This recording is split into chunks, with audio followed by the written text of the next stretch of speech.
Aqui a gravar.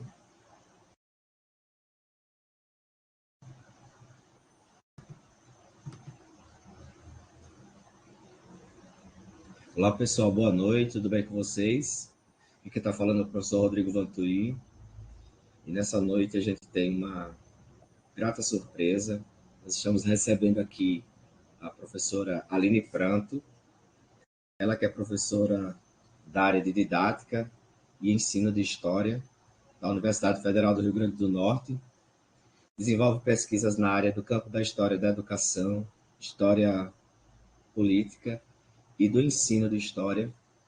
É doutora em educação pelo Programa de Pós-Graduação em Educação da Universidade Federal do Rio Grande do Norte, mestra em História pelo Programa de Pós-Graduação em História e é graduada em História.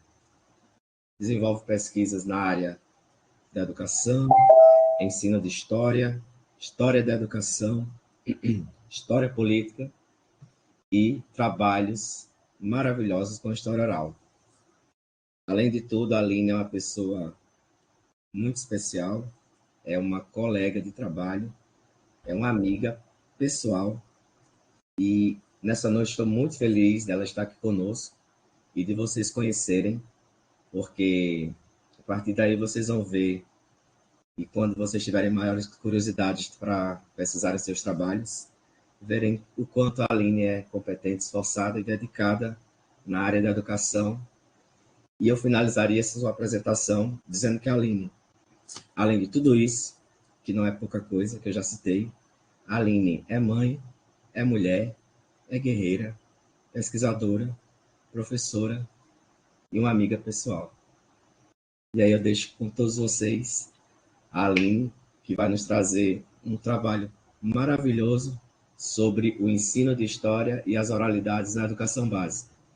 Eu vou estar aqui mais uma vez para aprender junto com vocês e com a professora Aline Pranto. Nossa, Rodrigo, você quer deixar a pessoa emocionada antes de começar? Ai, gente, boa noite. Nós somos muito felizes e somos todos sortudos que estamos aqui nessa sala, né? Porque Rodrigo é essa pessoa generosa, cheia de luz, que compartilha. Ele não, ele não toma tudo para si, ele compartilha, ele divide, né? E no nosso mundo tem sido cada vez mais difícil encontrar pessoas assim, dispostas a compartilhar, a dividir. Ele está muito certo quando diz que nós, além de colegas de profissão que somos, que além de termos sido parceiros durante o período de formação na pós-graduação, somos amigos, né? Amigos que a vida é feita de encontros. E que bom quando a gente tem encontros numa área, na área profissional, na área, né, da nossa formação, e esses encontros se transformam e se reverberam e a gente leva eles para a vida. Então, eu sou muito grata mesmo, Rodrigo. E, desculpa, Aline, eu queria só colocar que eu conheci a Aline numa das manhãs de 2009, há muito tempo, né? Nem tanto tempo, mas também não foi ontem. No curso de História, a Aline fazia o curso de História, já terminando, eu estava quase como calouro ainda. Depois a gente meio que não se encontrou mais pelas questões, né, das profissões, das vidas que cada um tomou e também das cidades em que nós moramos. Mas nos encontramos na pós-graduação, nós fizemos o mestrado, além do doutorado, com a mesma orientadora, a professora Inês Stamato, e tive a grata surpresa, eu queria até também deixar registrado, que quando finalizei o meu doutorado, a Aline estava na minha banca, né? Além de tudo isso, foi colega da pós-graduação e foi minha professora avaliadora. Então, estou muito feliz com esse encontro, Aline. Eu também, Rodrigo. Eu acho assim que a vida pessoal, nossa história de vida pessoal, nossas histórias individuais, assim como a história coletiva, ela é feita, ela possui alguns marcos, né? E eu acho que esse dia de hoje é um desses marcos. Acho que a gente registra mais um capítulo aí para essa trajetória. Eu fico muito feliz. Isso sem falar quando eu estava lendo o teu texto e você falando que fez esse trabalho em 2014, um deles, né? E eu me lembrando, poxa, em 2013 eu também estava fazendo um trabalho semelhante a esse, com aquele que você conhece, né? Do Vovô Conte-me Sua História. Mas isso aí a gente vai desenrolando ao longo do no decorrer nosso da debate noite. de hoje, do nosso diálogo. E eu disse, nossa, de fato, é como o Cazuza diz, né? Nossos destinos estavam traçados, né?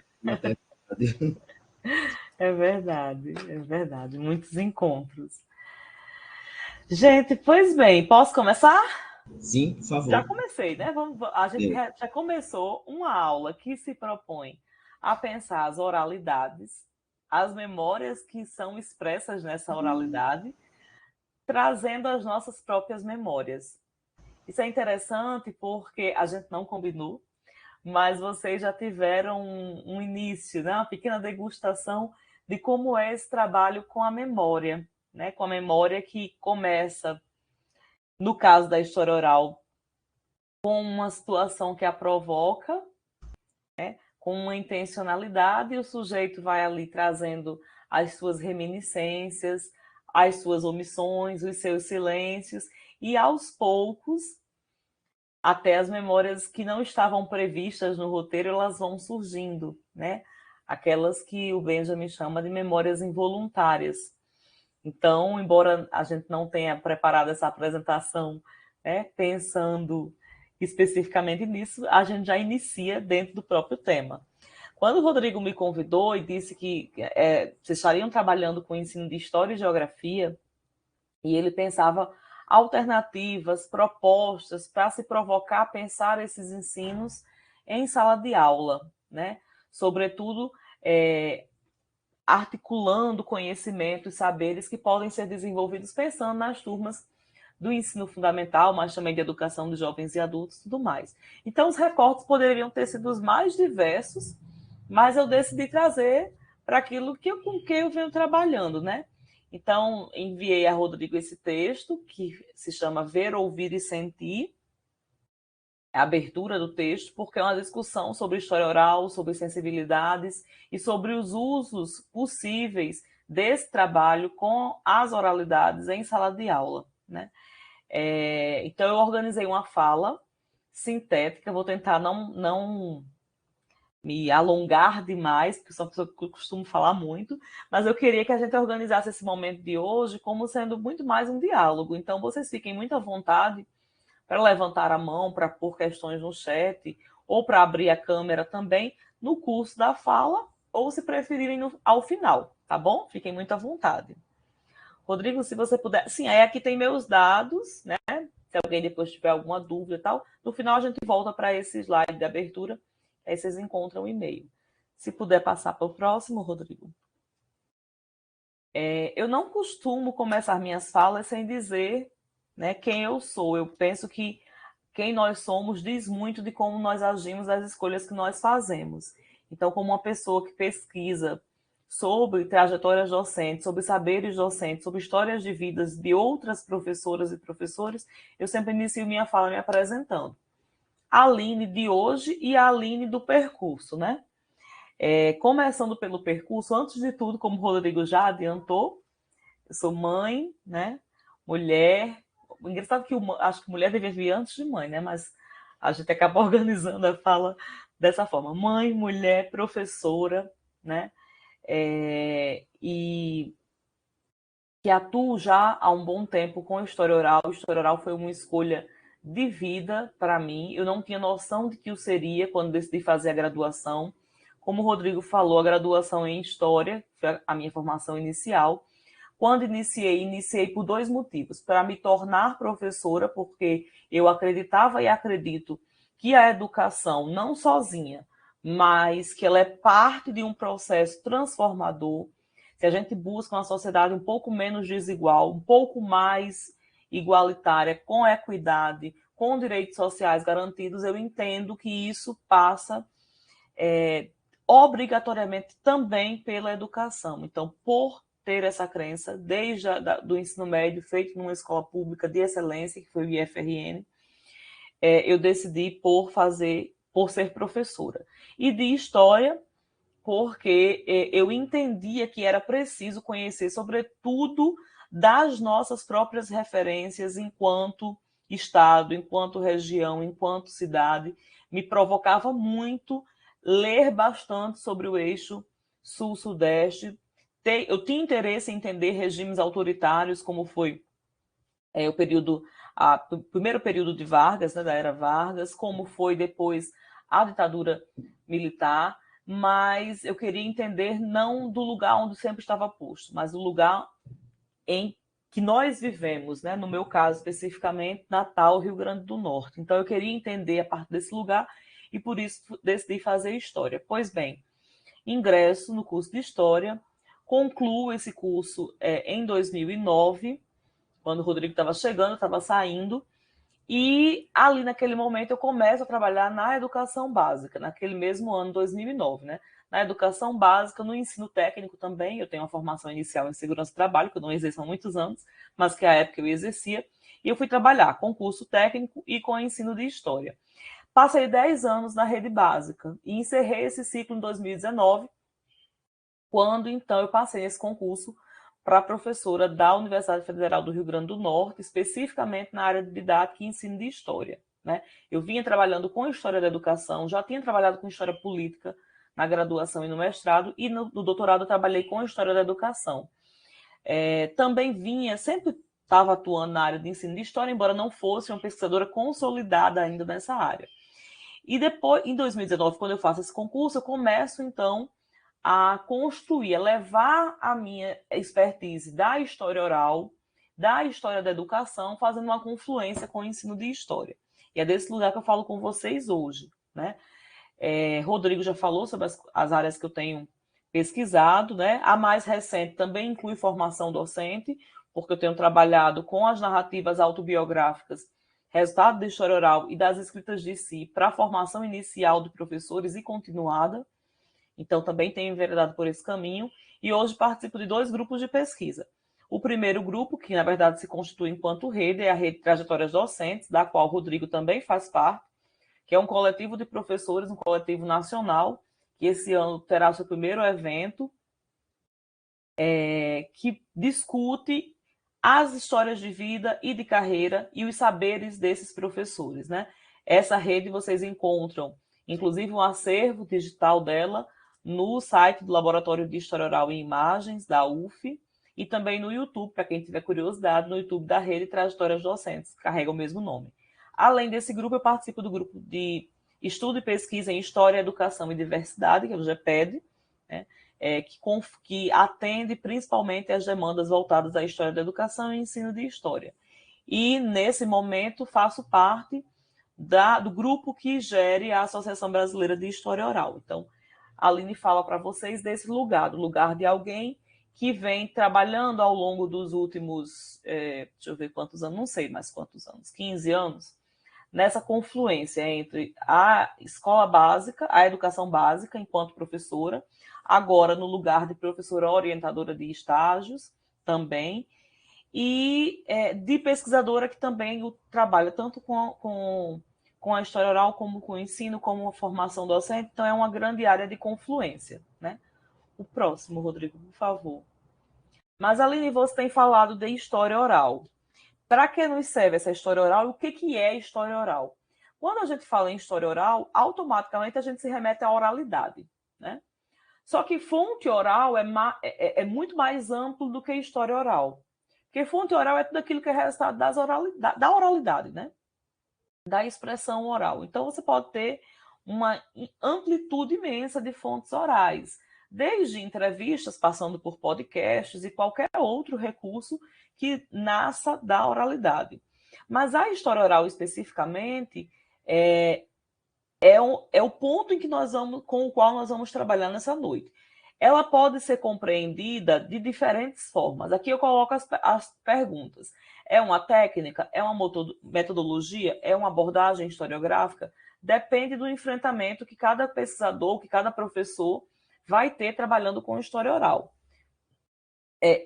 Enquanto técnica, as pessoas que trabalham nessa perspectiva a utilizam para desenvolver entrevistas, especificamente. Então, selecionam ali alguns procedimentos e trabalham com eles para a coleta de entrevista. E ponto. Não é a perspectiva com a qual nós trabalhamos, nem eu nem Rodrigo. Nós trabalhamos história oral enquanto metodologia de pesquisa. Então, ela contempla, e também com uma abordagem historiográfica. Por quê? Enquanto metodologia, ela contempla um conjunto de procedimentos que vai desde a construção de um projeto até a análise dos resultados e a publicização dos resultados. E enquanto abordagem historiográfica, ela também contempla conceitos, discussões teóricas, formas de ver e de entender essa narrativa de expressão oral. Então, em linhas gerais, quando você organiza um trabalho para gravar uma entrevista e analisar essas entrevistas ou simplesmente arquivá-las e torná-las públicas, você está desenvolvendo um trabalho que pode estar, sim, dentro do que nós chamamos de história oral, enquanto conjuntos, enquanto metodologia e enquanto abordagem historiográfica.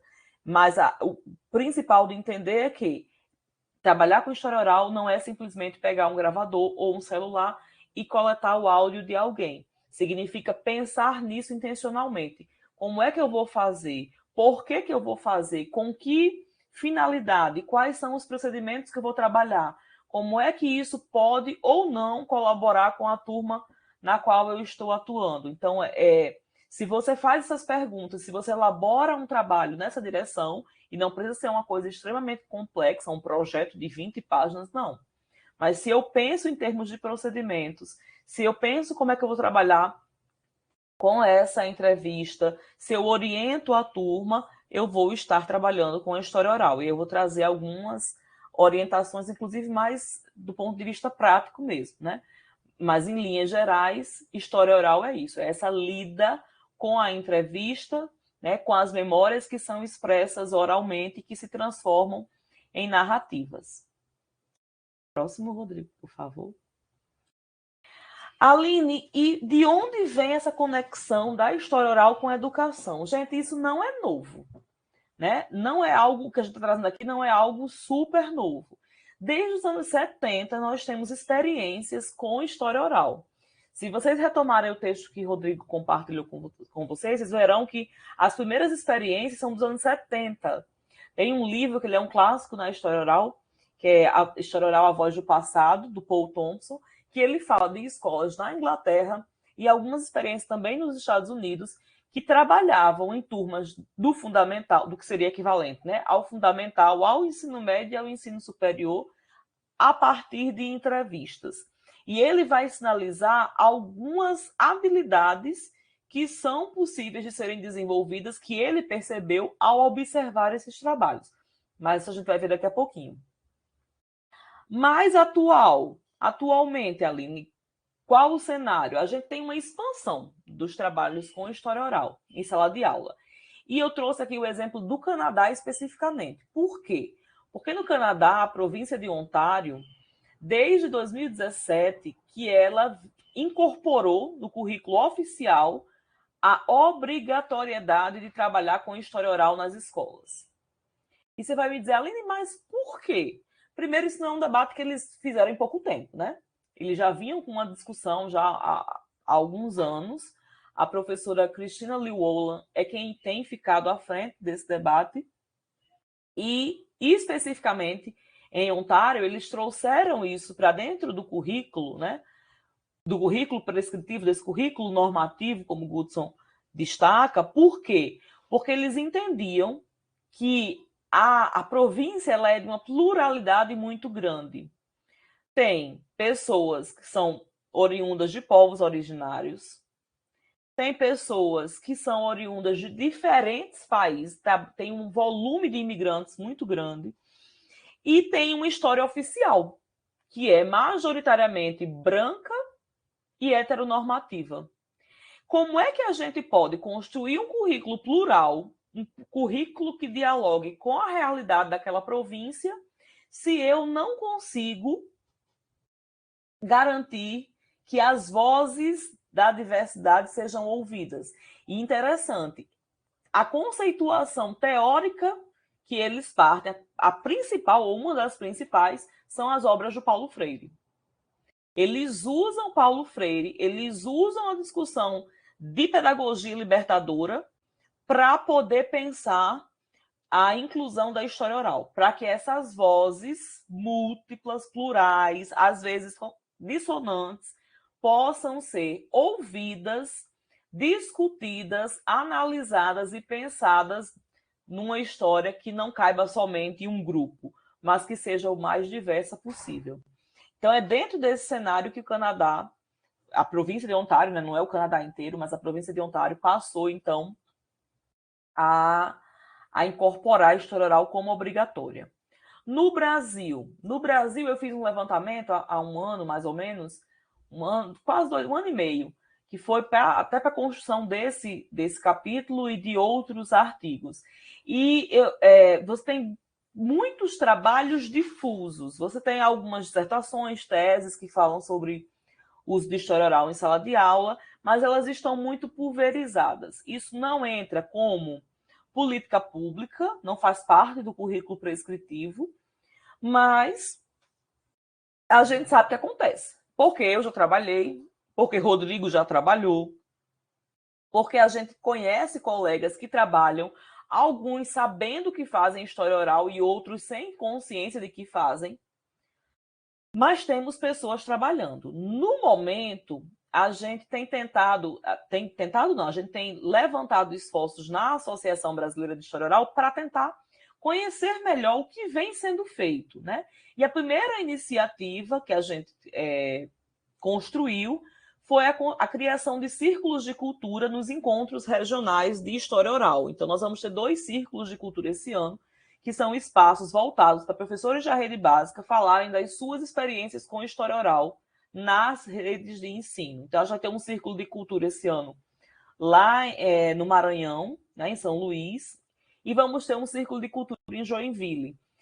E ano que vem, no evento nacional, a gente pretende fazer um círculo, alguns dias com alguns círculos, para mapear um pouco do que os professores da rede básica que vão estar no evento vêm fazendo em termos de história oral, porque isso é pouco registrado, nós sabemos que é necessário, né?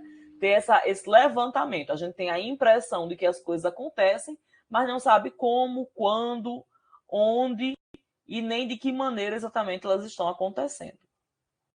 Eu, especificamente, vivi várias experiências, mas 2 que eu destaco no texto e que eu compartilho aqui com vocês. Uma foi em 2014, de uma forma muito embrionária ainda, eu já vinha trabalhando com história oral na pesquisa acadêmica, e aí eu decido levar para a escola, porque nós tínhamos, naquele momento, os 50 anos do golpe de 64. E nós precisávamos que as turmas sentissem um pouco do que foi o golpe, mais do que ler sobre ele. A minha preocupação, junto com o professor Fernando, que trabalhou comigo na ocasião, era que a escola ela não ficasse... A turma não tivesse a mesma sensação que eu tive quando eu fui aluna, sabe, gente? De que tudo aconteceu no eixo Rio-São Paulo. De que não houve implicações nem impactos do golpe no Rio Grande do Norte. Então, em 2014, nós fizemos uma atividade, na verdade foi uma sequência didática com um conjunto de ações dentro da escola, que culminaram com uma entrevista com o senhor Meri Medeiros, né? Foi uma entrevista de Meri junto às turmas de 9º ano, de uma escola pública em Parnamirim. Na ocasião, eu não conhecia o termo entrevista pública, mas foi isso que nós fizemos. Foi uma entrevista que não aconteceu somente seu Meri junto conosco, falando somente para mim ou para mais 2 pessoas.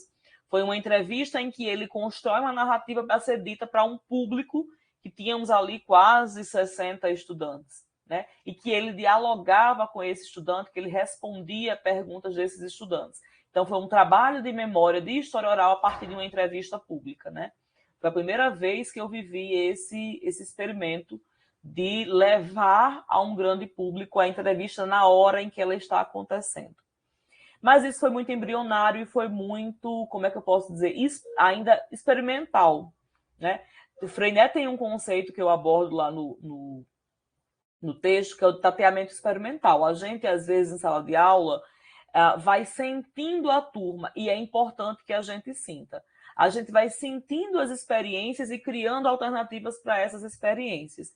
E foi dentro dessa lógica do tateamento, de sentir as necessidades daquela escola, daquelas turmas, que eu e Fernando pensamos, então, na ideia de levar seu Meri, que à época ainda tinha saúde e estava disponível e topou de primeira. Né? Meri, que foi um ex-preso político e era anistiado político aqui do Rio Grande do Norte, além de ter sido militante, e que passou por 4 prisões durante o período da ditadura, torturas de diferentes tipos, né? Foi indiciado, respondeu a vários inquéritos e paralisou a vida no período mais fértil dela, que é a juventude, em virtude do golpe, né? Seu Meri hoje é falecido, faleceu há pouco mais de um ano, mais ou menos na época que esse capítulo foi publicado, por isso que eu dediquei a ele, né? Mas foi muito forte levar Meri à escola e ouvir as crianças, os adolescentes dizendo, um deles, né, que foi quem mais tocou, chegou e disse assim: professora, hoje eu vi a história viva. Né? É claro que o que o Meri trouxe ali, a gente sabe, são memórias, não é a própria história, né? A história requer ainda que a gente trabalhe com as memórias e as analise. Mas eu entendi o que o aluno quis dizer. É que a história não estava morta nos livros didáticos. Ela não estava distante, ela não dizia respeito ao outro, ela dizia respeito a alguém que estava muito perto de você, a um lugar que era o próprio lugar em que você vivia. Então, isso também provoca toda uma identidade, né, com o sujeito. Essa foi uma das experiências, foi a primeira. Em 18 e 19, eu pude trabalhar com uma escola em Tibau do Sul, que possui uma comunidade quilombola. Né? E aí é isso mesmo, Rodrigo. Ele se vê enquanto parte da história, então tem um sentimento de pertencimento, de identidade, que implica o sujeito. E a gente vai ver mais adiante como os pesquisadores espalhados pelo mundo têm percebido isso. A necessidade do sujeito se implicar, de que nós somos indivíduos, de que nós temos nossas vidas particulares, mas nós também somos partes de um coletivo. Se a gente se indigna com situações que a gente vivencia, a gente só consegue, de alguma forma, interferir nelas se nós nos organizamos enquanto coletividade. Mas se nós não nos percebemos enquanto parte de um coletivo, como é que a gente interfere? Somente no lugar do micro? É uma questão para a gente pensar. E aí, em 2019, eu estava em Tibau do Sul, especificamente, numa escola no centro, mas que atendia as comunidades de todo o município. E uma das comunidades era uma comunidade quilombola, no distrito de Cibaúma. Então, eu ia trabalhar com a turma, a discussão sobre o Brasil colonial, a gente ia trazer todo um debate sobre as formações dos quilombos, e aí eu pensei, por que a gente não atrela isso, né, a pensar o que está próximo de nós? Até porque eu já tinha presenciado casos de práticas racistas em sala de aula em relação aos estudantes que eram de Cibaúma.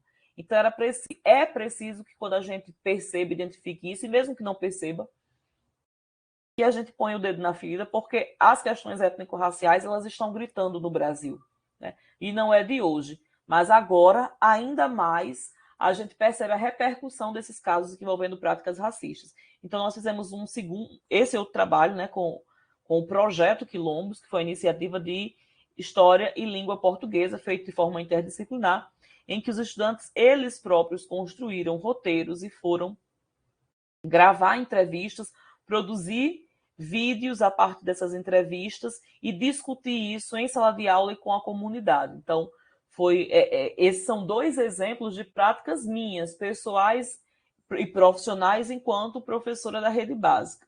Mas quantos outros existem? Né? Rodrigo trabalhou com turmas dos anos iniciais, né? Ouvindo as memórias dos parentes dessas crianças. Né? Quantos de nós não já realizamos iniciativas ou pretendemos realizá-las? Então, o nosso interesse é que a gente consiga, mais adiante, ter uma compreensão melhor de como é que essas iniciativas estão acontecendo no Brasil e, quem sabe, trazê-las enquanto sugestões a serem incorporadas nos nossos currículos. O próximo, Rodrigo, por favor. E aí eu trago algumas questões para a gente refletir, né? A Liwola nos provoca pensar algumas delas. Eu trouxe duas, mas ela faz várias no texto de referência. A primeira é, por que utilizar a história oral como ferramenta para compreender o passado? Eu posso trabalhar com diversas abordagens e metodologias. Por que história oral? E quais são os efeitos potenciais desse uso cada vez maior da história oral no ensino? Tem sido uma tendência, isso tem acontecido, eu citei Inglaterra, Canadá, Brasil, mas a Argentina tem um movimento de história oral forte também. A Austrália também tem um movimento de história oral vinculado ao ensino. Então, nós temos práticas espalhadas e em ascensão mundo afora. Mas por quê? É a provocação primeira e inicial da Liwola. No próximo slide, ela cita algumas possíveis justificativas.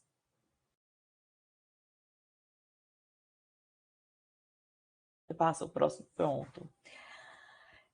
A primeira justificativa que ela traz é pensando a história oral enquanto uma possibilidade de promoção, de auxílio na promoção da justiça social.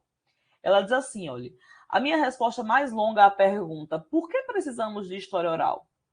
É que ela é uma metodologia coletiva, que envolve os jovens com as memórias de sua comunidade sobre injustiças históricas e, ao fazê-lo, promove sua conscientização social e sustenta seu envolvimento nos processos democráticos, que constroem relações corretas entre gerações. A educação com história oral é um caminho para a democratização e a conscientização.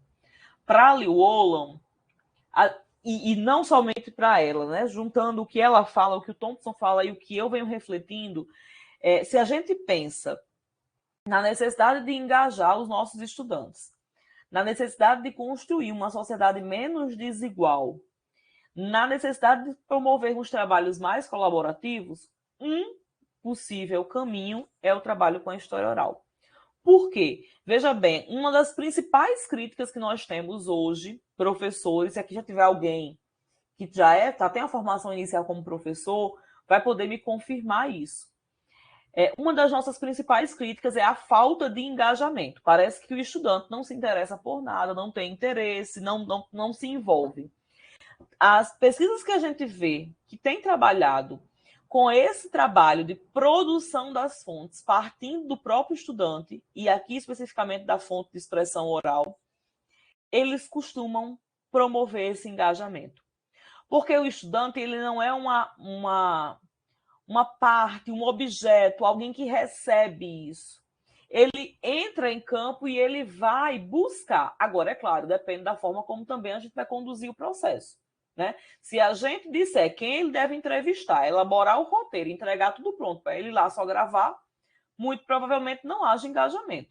Mas se a gente inicia esse processo ouvindo esses estudantes sobre os temas que os afligem, as questões que os atravessam, aquilo que é significativo e objeto de experiência deles, é muito provável que nós consigamos construir projetos a partir da história oral em que eles tenham interesse, se envolvam, produzam seus próprios roteiros, vão a campo, gravem e desenvolvam uma série de habilidades que a gente vai ver a seguir. Próximo, por favor, Rodrigo. Gente, se eu estou falando muito rápido, vocês me dizem, tá? Porque como tem muita coisa, eu quero falar dentro do tempo delimitado, então às vezes eu posso atropelar um pouquinho. Vocês dizem, Aline, mais devagar. Não tem problema.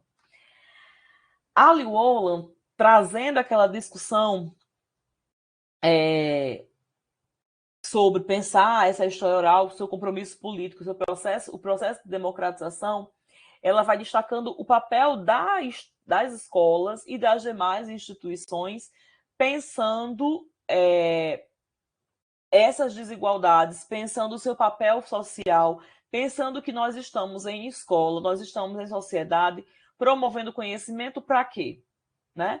Nós estamos ensinando história pela história, geografia pela geografia, ou nós esperamos que estes sujeitos que estão nesse processo de ensino e aprendizagem conosco, eles se sintam aquilo que eu falei no início, né? Se sintam participantes, se sintam sujeitos, desenvolvam um papel de protagonismo e mais do que de protagonismo, que pense não somente em si, mas que pense em prol de coletividades. Se nós entendemos que a função social da educação é essa, que ela tem um alcance mais amplo, então nós podemos desenvolver isso a partir do trabalho com a história oral. O próximo, por favor, Rodrigo. E um dos conceitos principais é esse de autoridade compartilhada. Se nós estivermos numa sala de aula, numa postura extremamente vertical e hierarquizada, e por vezes até ali namorando com autoritarismo, nós não conseguiremos desenvolver boas práticas de produção de fontes, sejam elas orais ou outras. Por quê? Porque esse tipo de trabalho exige que nós façamos uma discussão a partir da autoridade compartilhada. Esse é um conceito de um autor norte-americano, o Michael Fritz, mas que muito,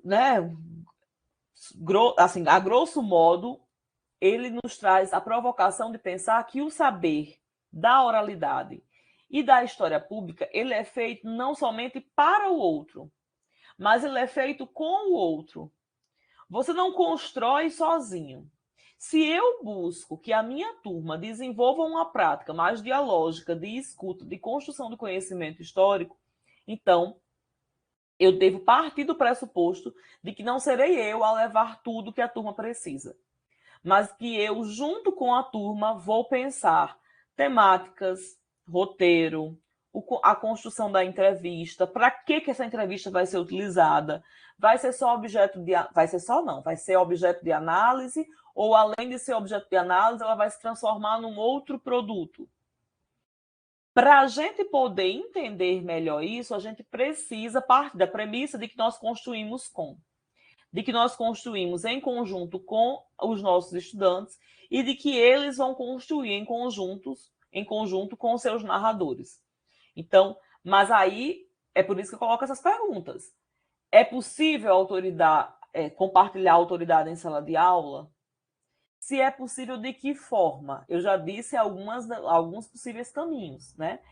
Partindo da premissa de que se faz com o outro, desenvolver e pensar estratégias para este fazer. Alguém pode me perguntar, Aline, mas nós temos uma carga horária que não é da mais ampla, né? E nós precisamos atender a um conjunto de conteúdos que estão aí prescritos nos documentos nacionais, a exemplo da BNCC, nos documentos regionais e, por vezes, no próprio documento da escola, no próprio currículo que é prescrito pela escola. Como é que eu vou fazer um trabalho como esse nesse cenário? Primeiro, partindo de uma perspectiva interdisciplinar. Não dá para pensar que porque é história oral, só atende a história. Numa mesma entrevista, a depender da temática e de quem vai ser ouvido, vocês podem contemplar história, vocês podem contemplar geografia, vocês com certeza contemplarão língua portuguesa, tanto na oralidade como na escrita, porque os estudantes vão precisar pensar nos roteiros, anotar observações sobre o movimento da entrevista. Se for ter um desdobramento, escrever acerca das análises daquela entrevista, e é óbvio que isso vai mudar de acordo com o nível e a modalidade de ensino. A gente vai falar disso também um pouquinho mais adiante. De modo geral, o que eu quero que vocês percebam é que, para poder desenvolver uma abordagem como essa, é preciso pensá-la dentro de uma lógica coletiva, dialógica e interdisciplinar, fazendo com que uma entrevista possa ser objeto de desdobramento nas diferentes áreas do conhecimento. Vou dar um exemplo básico. Quando o estudante faz um trabalho lá em Cibaúma, entrevista uma senhora que mora no bairro, que mora no distrito há 30 anos, ele trabalha com as suas memórias, ele trabalha com as referências históricas dessa senhora, sim, mas ele também trabalha, por exemplo, com a discussão sobre o meio ambiente. Porque esse meio ambiente, esse lugar em que esta senhora vive, por exemplo, se altera radicalmente no decorrer dos últimos anos. Então, pensar aquela entrevista é também pensar meio ambiente, é também pensar em termos de ecologia, é também pensar na distribuição geográfica daquele município, por que a área de quilombo tem ficado cada vez mais restrita e eles ainda não têm uma demarcação oficial, e por que as áreas e os espaços privados têm crescido no decorrer desses últimos anos. Então, percebam que de uma entrevista você pode fazer pontes para diversos desdobramentos, a partir, é claro, daquilo que da ênfase que você vai dar, da abordagem que vai ser desenvolvida e, claro, do nível de ensino da turma com quem você está trabalhando. O próximo, por favor, Rodrigo. Um outro potencial da história oral é pensar lá para a democratização da educação e da história. Eu não vou nem me deter muito nisso, porque é o que a gente já vem falando, né? É de evocar esses saberes da comunidade. Há uma ideia hoje em dia, e não só hoje, mas já de algum tempo, um tanto equivocada de que só a academia que possui os conhecimentos e os saberes. Ou agora de que tudo é a internet. Então, tudo que está na internet tem todos os conhecimentos, todos os saberes, eu não preciso mais do saber da comunidade, né? E a gente tem visto que não é bem assim. A gente tem visto que os movimentos identitários, os movimentos de conquistas sociais, eles partem principalmente da valorização desses saberes da comunidade. Aquilo que Freire falava lá nos anos 50 e 60, quando ele constrói a educação como prática da liberdade, a gente tem visto cada vez mais presente nesses lugares que constroem propostas dialógicas de educação. Próximo, por favor, Rodrigo. Mas, Aline, tá, você falou até agora sobre o que é história oral, por que é importante nós trabalharmos com história oral, quais são as contribuições da história oral para se pensar nesse coletivo, nos saberes da comunidade, mas o que a gente precisa cuidar para poder ter, né? Para que a gente possa ter um trabalho com qualidade, sem promover equívocos, anacronismos e outros tipos de problema.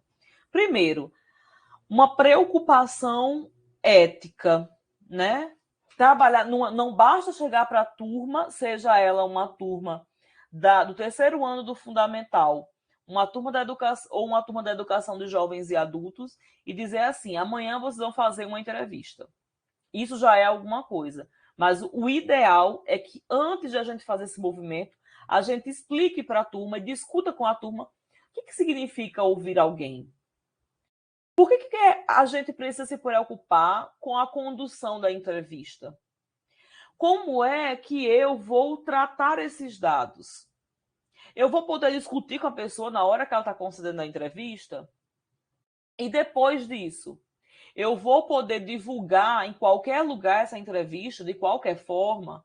Eu posso retirar uma frase do contexto, como alguns profissionais, não, algumas pessoas que não têm o devido compromisso ético fazem, às vezes, em veículos ditos jornalísticos, né? Então, há que se ter um cuidado para tratar e para discutir essas questões éticas antes que a turma vá a campo e que colete as entrevistas, né? Pensar que você está ouvindo o outro e que, antes de tudo, é preciso respeitar esse outro, né?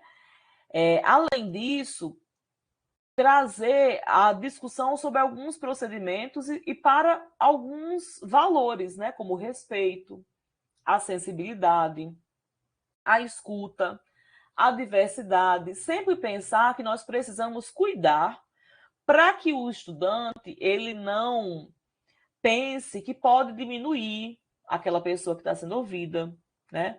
Que pode descredibilizar o que está sendo dito, ele pode discordar. Mas no momento da entrevista, ela deve ser pensada, como diz o Portela, como arte da escuta. Tem um roteiro, tem questões, tem temática, você vai lá, provoca, ouve aquele sujeito e depois, em sala de aula, a gente vai discutir e vai analisar. Mas, antes de tudo, no momento da coleta da entrevista, você precisa respeitar aquela pessoa, né? Se aquela pessoa pensa muito diferente de você, é preciso saber ouvir. É preciso fazer suas perguntas, é possível divergir, mas não desrespeitar. Eu tive uma outra iniciativa que eu acho que não está contemplada nesse texto, que foi com um trabalho com História das Religiões em Parnamirim, e nós provocamos os estudantes a ouvirem pessoas de religiões distintas da sua. inclusive, que poderia ser da sua ou distintas da sua. Então, se você é católico, você pode ouvir um padre, mas você procure ouvir um pastor, ou um pai de santo, ou um rabino, alguém que seja de uma religião também distinta da sua, e busque ouvir.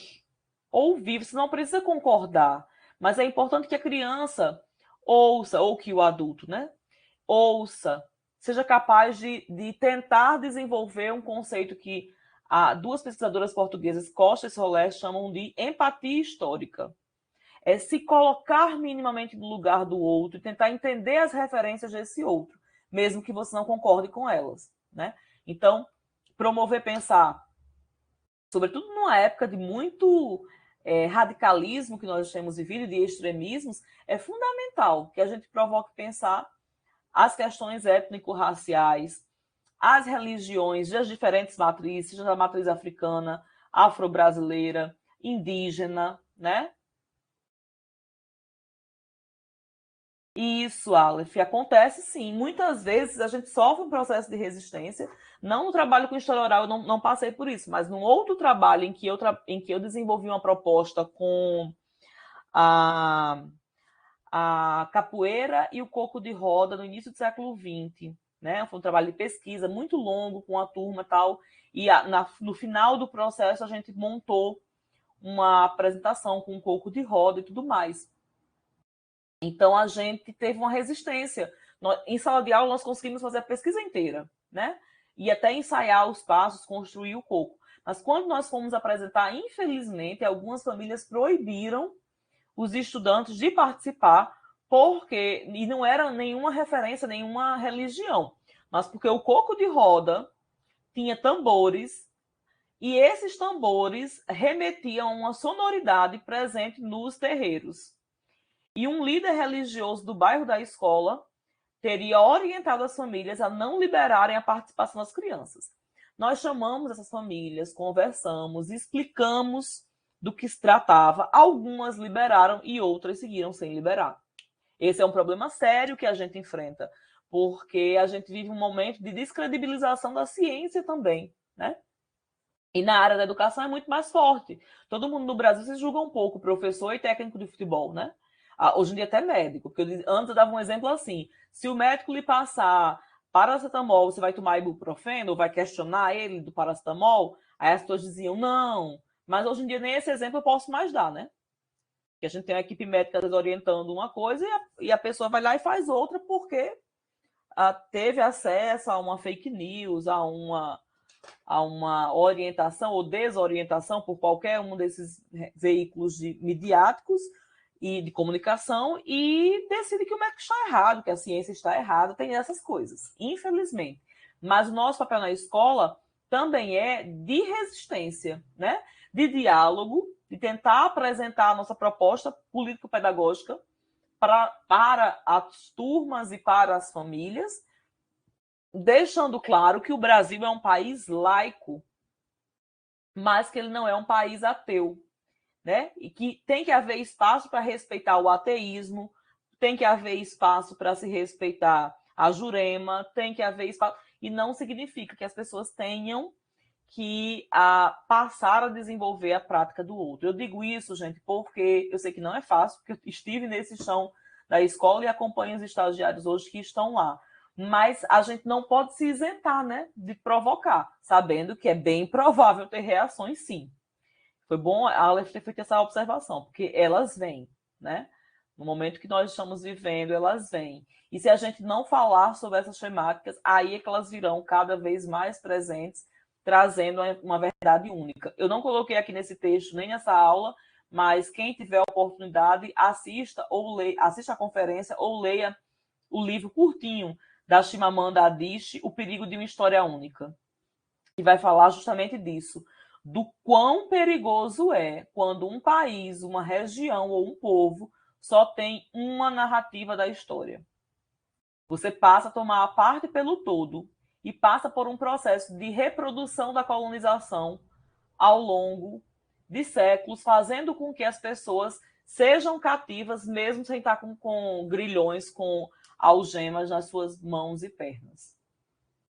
O próximo, por favor, Rodrigo. Então, a gente vai para as habilidades, né? O Thompson destacou nos anos 70 4 habilidades que você desenvolve quando promove pesquisas com oralidade. Quais são? Habilidades de pesquisa, linguísticas, técnicas e sociais. Quando eu escrevi esse texto, eu retomei essas 4 habilidades e acrescentei mais uma, que são as habilidades afetivas. O próximo, Rodrigo. Eu vou me deter agora, esses últimos minutos, a falar dessas habilidades, né? Quando você propõe um projeto de história oral, significa dizer que eu vou trabalhar em sala de aula com uma perspectiva de levantamento de dados a respeito, vamos supor, das religiões na cidade de Canguaretama. Não sei se tem alguém de Canguaretama aí. Na hora que eu vou fazer esse movimento, eu vou lá pensar quais são os passos. Vou começar com a turma sobre as entrevistas, nós vamos definir qual é o formato que nós vamos gravar. Vai ter transcrição, não vai ter transcrição, os alunos sabem escrever ou ainda não sabem, qual vai ser o processo. Na hora que a gente começa a construir isso junto com a turma e que a gente começa esse exercício de pensar quais escolhas nós faremos para fazer esses registros, para produzir algo e para discutir os resultados, estão envolvidas habilidades de pesquisa, né? Por quê? Porque esses estudantes, claro que você vai adaptar isso, a faixa etária, ao nível e modalidade de ensino. Porque uma mesma entrevista, ela tem uma abordagem, se ela é numa escola de anos iniciais, numa turma de anos iniciais, ela tem outra abordagem, se é numa turma de educação de jovens e adultos, ela tem outra abordagem, se é numa turma de ensino médio regular. Então, é preciso adequar a linguagem, ter o cuidado de como vai fazer essa comunicação. Mas em qualquer turma que você vá, é preciso pensar em termos de procedimentos de pesquisa. Nós vamos primeiro fazer um roteiro, a nossa temática vai ser essa, o roteiro que a gente vai construir vai ser esse. Depois do roteiro, a gente vai pensar uma rede de contatos. Quem são as pessoas que vocês acham que podem falar sobre o bairro? E aí vamos levantar os nomes das pessoas. Esse conjunto de discussões e de práticas que o estudante vai desenvolvendo faz com que ele desenvolva habilidades de pesquisa e entenda que a pesquisa não é somente olhar na Wikipédia. Tem muitas possibilidades de pesquisar, de levantar fontes, inclusive ouvindo pessoas e registrando e pensando sobre o que elas dizem, né? O próximo, Rodrigo. Aqui ainda está nas habilidades de pesquisa, né? Eu destaco aqui que o trabalho começa muito antes de ir a campo, como eu já havia dito para vocês, né? Envolve construir toda essa trajetória do roteiro, dos possíveis entrevistados, de que materiais irão utilizar para fazer o registro e o que vai fazer depois que esses registros estiverem coletados. O próximo, Rodrigo. Além das habilidades de pesquisa, por isso que eu disse que tem uma conexão direta com a língua portuguesa, esse tipo de trabalho promove o desenvolvimento de habilidades linguísticas, tanto, como eu disse, na expressão oral, como também por escrito, adaptando, é claro, a cada realidade. Por quê? Oralmente, quando a gente vai construir o roteiro, a gente começa a expressar. O que devemos perguntar? Ao levantar isso, a gente precisa frisar que o sujeito que está do outro lado, ele precisa entender. Então, se eu fizer uma pergunta muito longa, com muitas voltas, o sujeito não vai entender. Se nós fizermos uma pergunta muito diretiva, também não vai ter muitos resultados. Se eu perguntar assim, por exemplo, você mora aqui no bairro há muito tempo? Aí o sujeito responde sim, não. Então, nós temos que discutir com a turma. Gente, qual seria a forma da gente entender como é que as pessoas vivem aqui há muito tempo? Professora, que tal a gente colocar assim? Há quanto tempo você vive aqui? Fale um pouco do seu passado e de quando você chegou. Essa é uma pergunta que alcança mais facilmente. Então, discutir isso com a turma já é um movimento que ajuda a promover as habilidades linguísticas. Escolher as perguntas, os termos, porque se eles forem entrevistar um adolescente, eles podem usar uma linguagem até próxima da que eles já possuem. Mas se for entrevistar um avô, se for entrevistar uma pessoa mais velha, será que a mesma linguagem comunica da mesma forma? Então, eles vão pensando e escolhendo as palavras. Ao mesmo tempo, quando exige um trabalho de transcrição, ou mesmo que não transcreva a entrevista, se for anotar, né, a gente vai gravar no celular, mas vai anotar os principais pontos que a pessoa falou. Vai desenvolver também aí a escrita, né? O que também contribui para esse desenvolvimento das habilidades linguísticas, tanto na oralidade, como eu havia dito, como também na expressão escrita. Próximo, Rodrigo, por favor. Habilidades técnicas. Essas, gente, são aquelas que a gente menos interfere, porque é impressionante. Você, quando começa a propor um trabalho desses, e vai pensar nas ferramentas que nós vamos trabalhar. Eles, via de regra, principalmente quando a gente está com alunos mais velhos, assim, já do 4º, 5º ano, né? Ou com adolescentes, porque mesmo quando a gente está pensando em termos de EJA, a gente não tem só os adultos, né? Nós temos também um público de jovens, cada vez mais jovens, que estão lá na EJA, e eles dominam com muita facilidade, né? Tanto o uso do celular, eu estou falando em linhas gerais, tem pessoas que não têm nem o celular, mas em linhas gerais, essa turma que está passando da infância para a adolescência, que já são adolescentes, eles costumam ter muita facilidade para gravar, tanto em áudio como audiovisual, e mais que isso, para editar. Né? Eu fiz alguns trabalhos com audiovisual. Gente, eles desenvolvem umas coisas assim que a gente nem acredita. Teve uma turma, por exemplo, abrindo um parêntese rápido, nesse trabalho de História das Religiões, que gravou o vídeo em formato de jornal. Então, eles fizeram um jornal televisivo, transformaram a entrevista num material que tinha até a vinheta do Jornal Nacional. Então, assim, a gente desenvolve as habilidades técnicas, como é que se usa o aparelho, o que a gente vai gravar, de que forma, em que posição, e isso gera uma aprendizagem, mas esse é o conjunto que eles mais facilmente conseguem se apropriar e desenvolver. Próxima, Rodrigo. Além das habilidades de pesquisa, linguísticas e técnicas, nós temos as habilidades sociais. Por quê? Porque naquele momento as crianças e adolescentes, eles vão precisar desenvolver uma série de atitudes. Primeiro, tem que pensar não somente em si, mas num espaço cada vez mais amplo, que pode ser a escola, o bairro, a cidade. Ele vai ter uma proporção maior em termos, inclusive, de território, dependendo de como você orienta esse processo de entrevista. Esse estudante vai ter que pensar, como eu tinha dito a vocês antes, como é que conversa com a pessoa mais velha.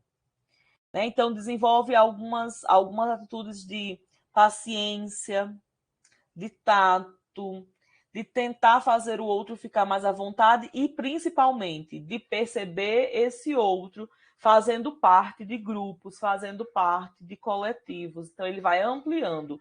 Principalmente, a gente vê isso muito claramente com as crianças, né? Sobretudo as que estão ali até o 3º ano, elas estão ainda muito focadas em si. Então, é um experimento de abertura para o outro, né? Que, inclusive, contempla o que também está proposto na própria BNCC, embora nem tudo que está proposto seja o ideal, mas essa dimensão do eu, do outro, né, a relação desse eu com a cidade, com a coletividade, você também consegue desenvolver a partir desse trabalho com a história oral. O próximo, Rodrigo.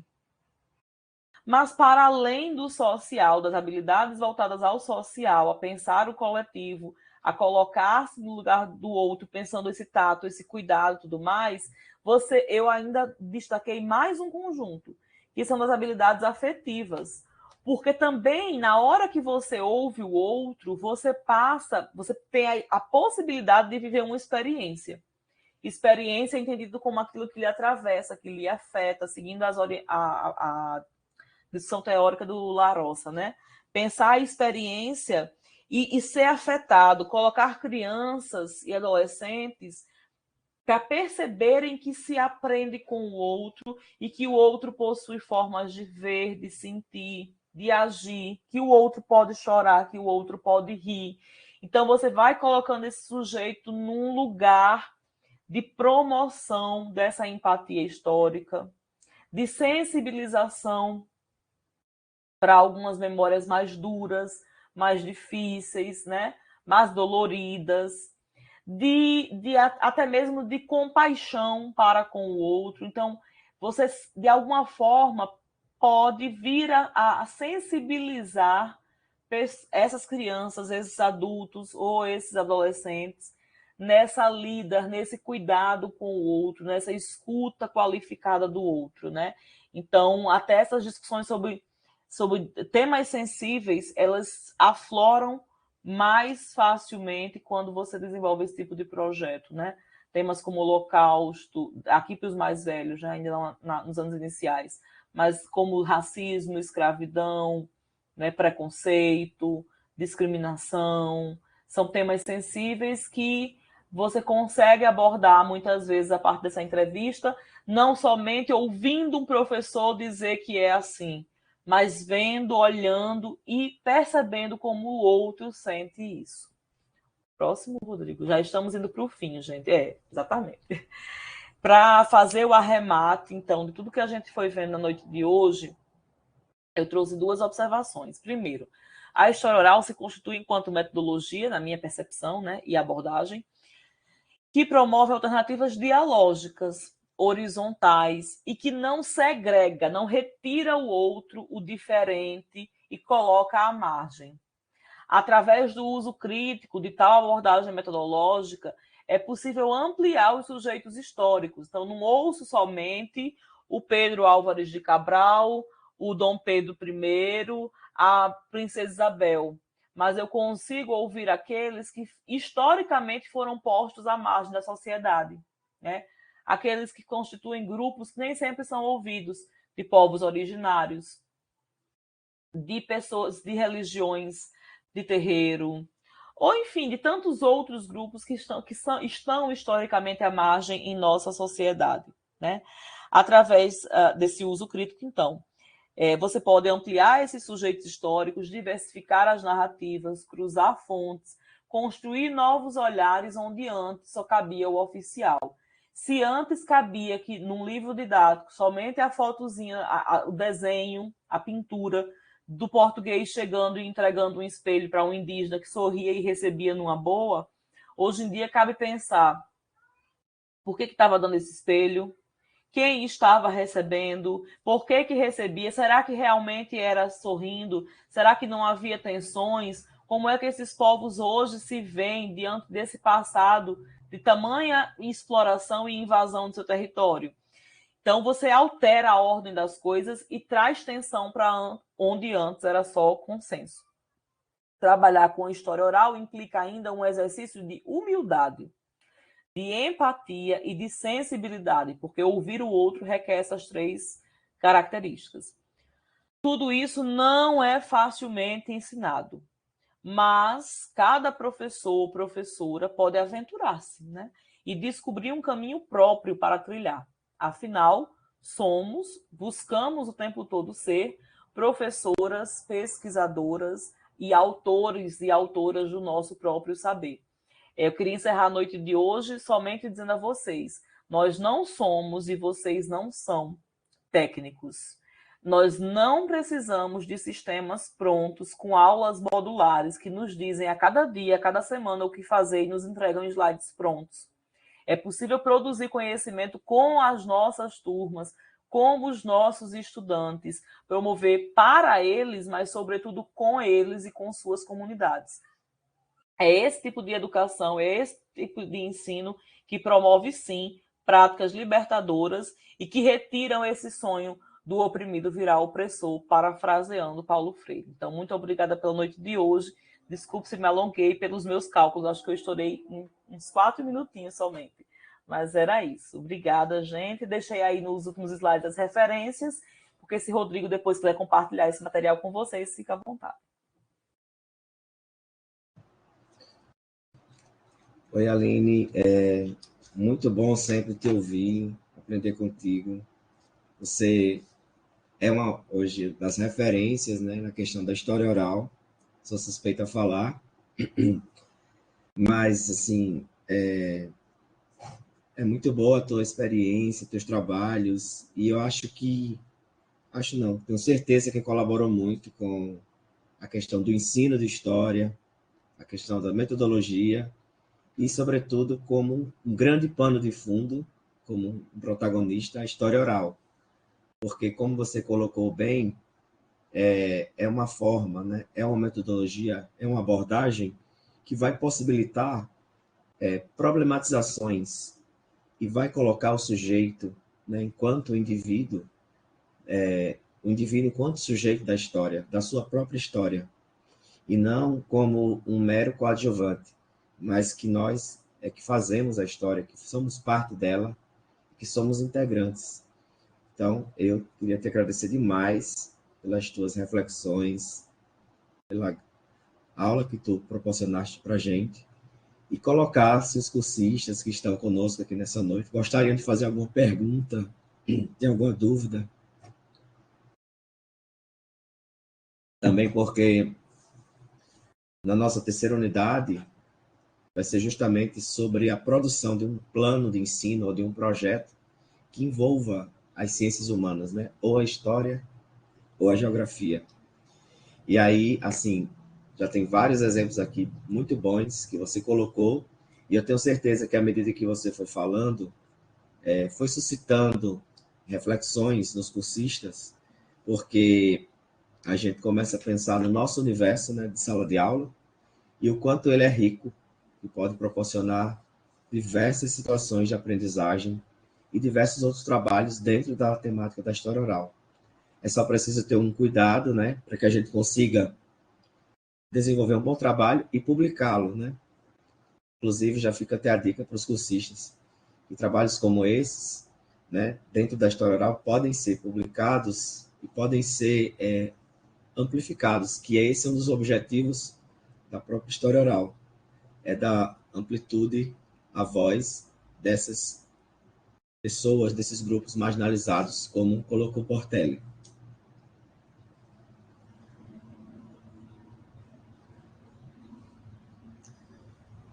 Aqui. Quero... Tem uma pergunta do Mariano. Isso. Eu posso falar? Sim, sim. Acho que Clenildo também tem uma observação a fazer. Então, Mariano, na educação básica, eu nunca desenvolvi experiência de aula de campo com história oral. No semestre passado, eu desenvolvi uma experiência, não especificamente com história oral, mas que envolvia a oralidade e a escuta do outro, numa turma de pedagogia, né, na turma que eu leciono, que eu leciono nos dois cursos, pedagogia e história, e nós fizemos uma aula de campo com um roteiro de estudo do meio que visava compreender como é que os transeuntes percebiam e rememoravam aquele lugar que nós estávamos visitando, que era o Parque das Dunas. Então, nós fomos com a turma para lá, eles fizeram um roteiro com algumas perguntas e foram viver essa experiência de escuta dos transeuntes, das pessoas que estavam visitando o parque. Mas não foi, eu digo que não foi um trabalho de história oral especificamente, porque nós não gravamos, não elaboramos um projeto previamente, né? Foi uma experiência muito mais de estudo do meio a partir das memórias daqueles que ali percorriam. Mas foi muito interessante, porque as narrativas que os alunos nos trouxeram foi de profunda afetação, de pessoas que estavam ali há décadas frequentando o lugar, de pessoas que tinham conhecido muito recentemente, que estavam namorando com alguém e ali era um ponto de encontro. Então, eles foram trazendo experiências de como um mesmo lugar pode ser percebido enquanto lugar de memória a partir das referências das pessoas, e elas se alteram. Então, não houve nenhuma referência comum a todos, né? O que havia em comum era a sensação de bem-estar naquele espaço público, que é o Parque das Dunas. Foi uma experiência muito bacana, né, que envolveu oralidade, embora não especificamente de história oral, e não foi na rede básica, como eu havia dito, foi no ensino superior. Então, como eu sou professor da rede básica, né, aqui no município de Riachuelo, eu desenvolvi já um trabalho, inclusive eu vou até depois colocar no nosso Moodle, que foi um trabalho sobre as experiências e as vivências, as memórias dos avós, dos alunos do ensino fundamental, né? Dos anos iniciais, dos anos finais, do sexto ano, melhor dizendo, né? Dos anos finais do ensino fundamental. Então, também surgiu a partir de uma reflexão que o aluno fez, quando ele disse que uma pessoa viva era história, e aquilo suscitou um debate na turma, e era uma turma de sexto ano, e assim, a gente tem uma noção de que o sexto ano está iniciando, né, a questão do estudo da história propriamente dito, porque a partir daí ele vai ter contato com a disciplina. E aí eu propus para eles um trabalho com história oral. E desse trabalho em si a gente fez todo o passo a passo, né? E foi uma experiência maravilhosa. E aí a gente pôde entrevistar os avós desses alunos para que eles entendessem, os alunos daquele ano, que era 2013, como era o passado na comunidade deles, há 20, há 40 anos atrás. E foi uma coisa bem interessante. E os alunos ouviram, a gente fez parte do roteiro, a gente gravou, eles transcreveram algumas partes, né? Não todo, porque era muito texto, mas eles tiveram vamos dizer assim, entre aspas, o trabalho de historiador, né? Usando a pesquisa, indo às fontes, entendendo que era uma fonte oral, então foi muito bacana. E atualmente eu tenho pensado em fazer um outro trabalho, até comentei com a Aline já tem um tempo, sobre a Telerne. Não sei se vocês conhecem, o sistema de telecomunicação existiu em todo o Brasil e era muito forte nos interiores, né? Como se a gente diz hoje que em todo interior, toda cidade tem uma igreja, no passado tinha uma Telerne, em que as pessoas recebiam ligações. O telefone fixo era uma realidade muito distante. E aí, e aí eu falo daqui, do meu lugar de fala, porque era o único telefone para toda a comunidade. Então, pessoas do Rio de Janeiro, pessoas de Natal, pessoas de Recife, ou seja lá de onde for, ligavam para falar com seus parentes. E aí eu fiquei pensando quantas histórias, né, não tinha naquelas ligações. As telefonistas, os mensageiros, às vezes que o mensageiro, como a gente era chamado, a pessoa que ia até a casa, chamar a pessoa, ó, tem um telefone para você, daqui a 10 minutos, a pessoa deixava tudo que estava fazendo e ia atender o telefone e ficava ali horas e horas na cabine, ninguém escutava nada, e ali pessoas namoravam, pessoas brigavam, pessoas sabiam de notícias. No momento que a internet nem se pensava em chegar, era o telefone fixo da Telerm que existia. Então, eu conversei isso com meus alunos e eles ficaram sem entender, porque eles são de uma outra geração, a gente é cringe, né, como eles chamam, eles são de uma geração que já nasceram com o WhatsApp, e a gente era com a Telerm, né, as mensagens, os telefonemas. Então, eu pensei, já estou meio que elaborando um projeto para a gente trabalhar com isso, e utilizando outras fontes, mas também utilizando principalmente a história oral, porque as telefonistas são da própria comunidade e estão disponíveis, né? Até já conversei com algumas, explicando mais ou menos do que se tratava, e elas são bastante solistas nesse sentido. Então, eu penso em desenvolver esse trabalho, até para registrar, né? Uma das memórias da comunidade, porque depois da Telerne, vieram os orelhões com a privatização da Telebrás, né? Embratel, enfim. E aí hoje nem o orelhão existe mais. Que o orelhão já dava outra história também. As fichas que caíam, os cartões que a gente comprava. Então são muitas histórias interessantes. Que perpassam as memórias das pessoas, né? E como a gente está numa perspectiva de que todos nós somos história, somos agentes da história, somos a história viva, então nós estamos produzindo e criando essa história. Verdade, Rodrigo. Faça mesmo. Acho que dá um projeto bonito.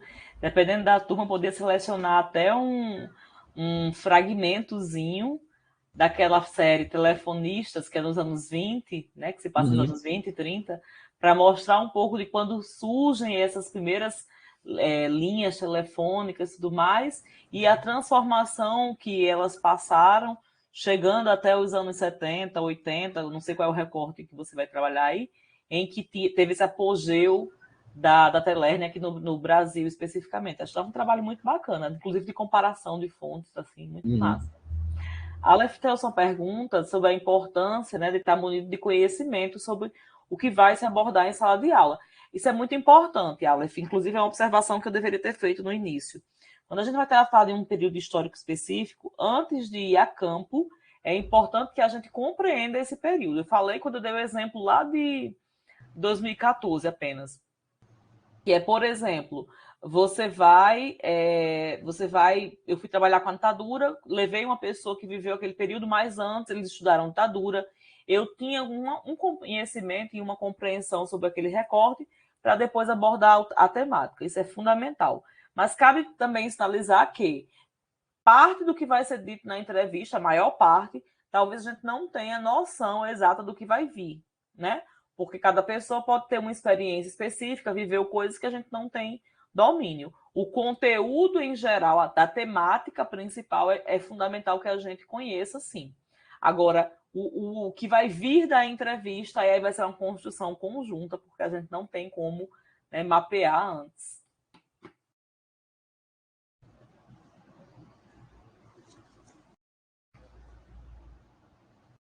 Verdade.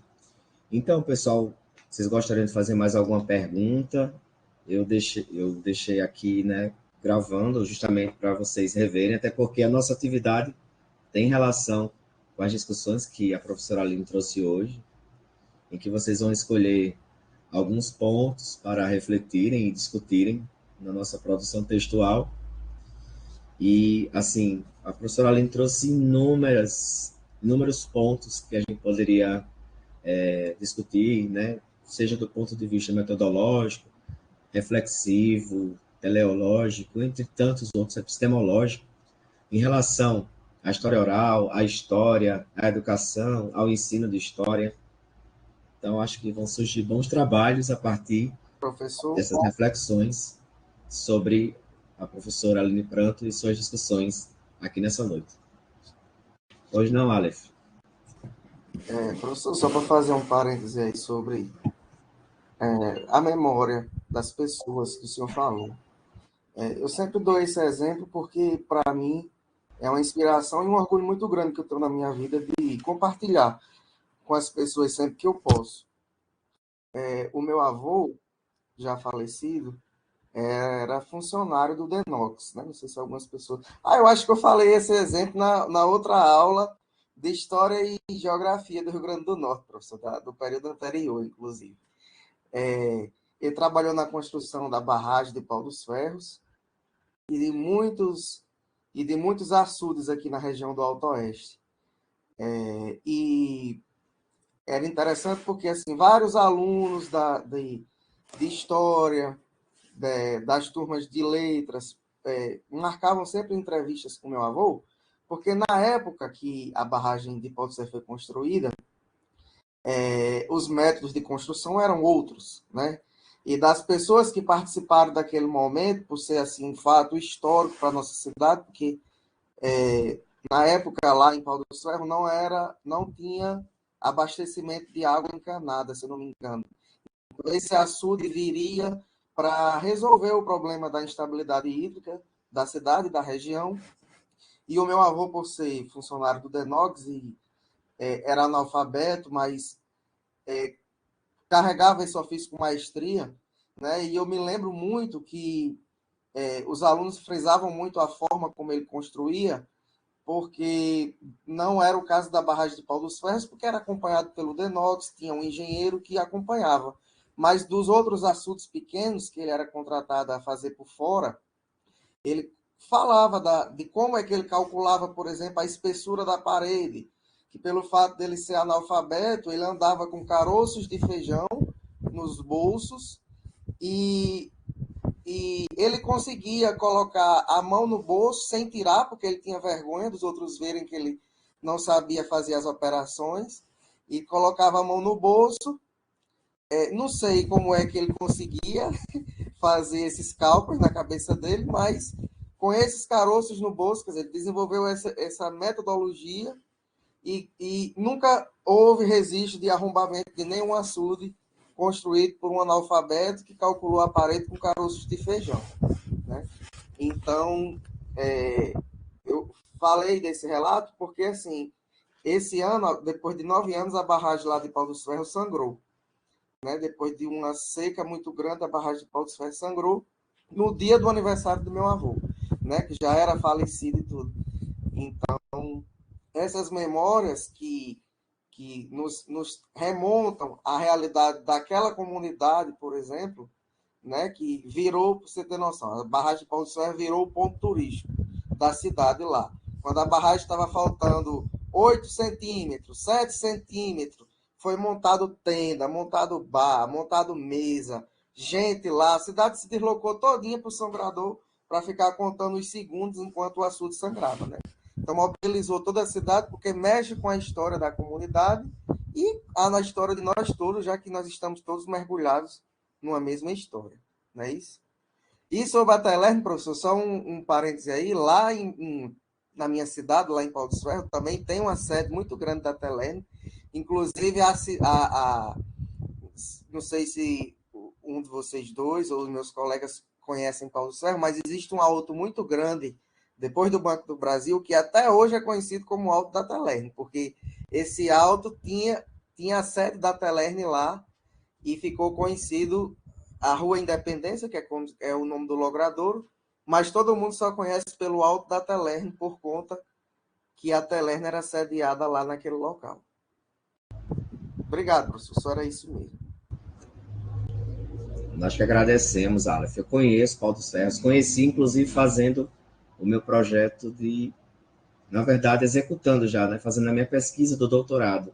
Eu fui até São Miguel e procurei professores em Pau dos Ferros para fazer entrevista, mas acabei não encontrando. Fui encontrar em São Miguel, um pouquinho depois de Pau dos Ferros, e conheci, gostei bastante da cidade e ficamos muito felizes com seu depoimento, porque de fato é isso que faz parte, né? E eu considero assim a história oral muito relacionada com uma história das sensibilidades, como a Aline estava colocando, né? Já que ela trabalha muito com os povos que estão marginalizados, no sentido de à margem, né? Que foram preteridos pela história oficial ou por uma história oficial, digamos assim. Inclusive, a gente trabalhou ali no texto do Matias, que tem aquela linha, né, do tempo, vamos dizer assim, que ele colocou o quanto o ensino da história passou ao longo dos 2 últimos séculos, que a gente pode ver isso, né? E que na contemporaneidade esse é o nosso papel, essa provocação que a gente tem que fazer, esse debate, essa reflexão, sabendo que não é fácil, mas que também a gente não está aqui à toa, né? A gente serve e cumpre um propósito. Então, é bem interessante isso aí que você colocou, e de fato, as Telernes uma história bem interessante. A daqui também, infelizmente, hoje o prédio existe, mas está abandonado depois da privatização. E são muitas histórias e todo mundo tem uma relação. Antigamente, quando não tinha praça aqui, as pessoas iam para o muro da Telerne para ficar conversando. Até as telefonistas nem gostavam, porque ficava atrapalhando quem ia para lá. Ou então alguém que queria receber uma ligação misteriosa, sigilosa, que não queria que as pessoas vissem, mas estava lá o povo no muro da Telerne, talvez até para ver um pouco da vida, né? Um pouco da vida alheia, né? Da história privada. Isso era uma coisa que acontecia comumente. Bom, não sei se Clenilda ia falar alguma coisa, mas eu já Quero começo. sim, professor Rodrigo.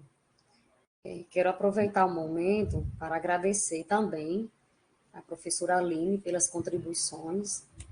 Uma aula riquíssima, excelente. E quero dizer que professora não é só aquela que ensina, né, professora Aline, mas também aprende. Eu aprendi muito com essa aula de hoje. Muito obrigada. Também quero aproveitar para estender meus agradecimentos também aos alunos pela participação. Obrigada, Clenilda, pelas palavras. Obrigada, turma, que tem participado também. Eu sei que não é fácil, terceiro turno, né? Todos nós aqui certamente estamos na terceira jornada, mas foi muito bom poder compartilhar um pouquinho, né, disso tudo com vocês e ouvir vocês também, ouvir suas experiências. Tá vendo como brota quando a gente fala em história oral, né? Todo mundo tem alguma referência, tem um marco, tem uma pessoa da família que tem uma vivência, porque a história oral diz respeito disso, gente, daquilo que é vivo, que nos afeta, que é importante, que nem sempre tem a devida visibilidade. Então, eu fico muito feliz em poder compartilhar tudo isso com vocês. Obrigada. Aproveito para agradecer a todos os cursistas presentes, agradecer a você, Aline, por estar aqui conosco. Foi um prazer te rever, embora aqui virtualmente. Precisamos encontrar uma brecha na nossa agenda para um encontro presencial.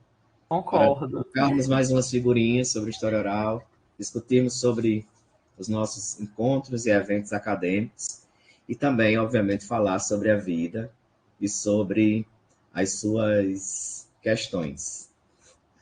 Então, muito obrigado, prazer te ver, obrigado aos cursistas, obrigado a Clenilda que esteve aqui presente e esperamos um próximo encontro, se Deus quiser, uma outra oportunidade como essas para tratar sobre história oral, sobre história de vida, sobre história, sobre educação, sobre ensino de história. Sobre aquilo que nos move. Obrigada, Rodrigo. Muito bom ver você. Espero um encontro logo, em breve. Um abraço, turma.